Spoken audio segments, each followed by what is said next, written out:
Zipporah is the wife of Moses. Zipporah is also the heroine who wards off a divine attack in perhaps the most obscure and bizarre episode in the book of Exodus.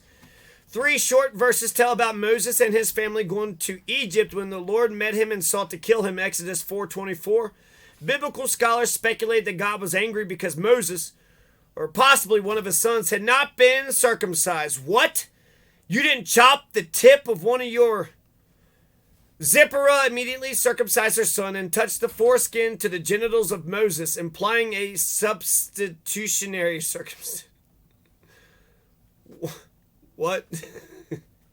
Had Moses himself undergone the surgical procedure, his mission to Egypt no doubt would have been delayed.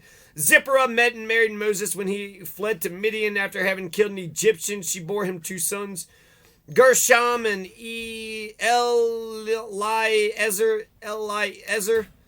Gershom, Eliezer, Zipporah. How come nobody ever talks about, they say Moses, but they don't say talking about Gershom and Eliezer and Zipporah. The mother and sons did not accompany Moses all the way to Egypt, but they returned to Zipporah's father, the Midianite priest Jethro. Oh, Jethro, the Beverly Hillbillies. Moses and his family were reunited during the Exodus.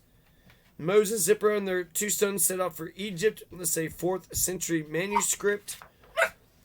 And then Zophar. So Zipporah is the second last name in the Bible. Here's a little picture of that. So we're carrying on with Exodus 3. It's February 24th, Exodus 3. The bush that kept burning. While Moses was still living in Midian, the people of Israel were suffering as the slaves of the Egyptians. They cried out to God for help, and he heard them. He remembered all his promises to Abraham, Isaac, and Jacob, and he decided that it was time to rescue his people. One day, Moses was out in the fields, tending his father-in-law's sheep. Suddenly, he noticed something strange, a bush that was on fire, but it didn't burn up. He went closer to look at it, but then he heard a voice speaking to him out of the bush. Moses, the voice said, yes?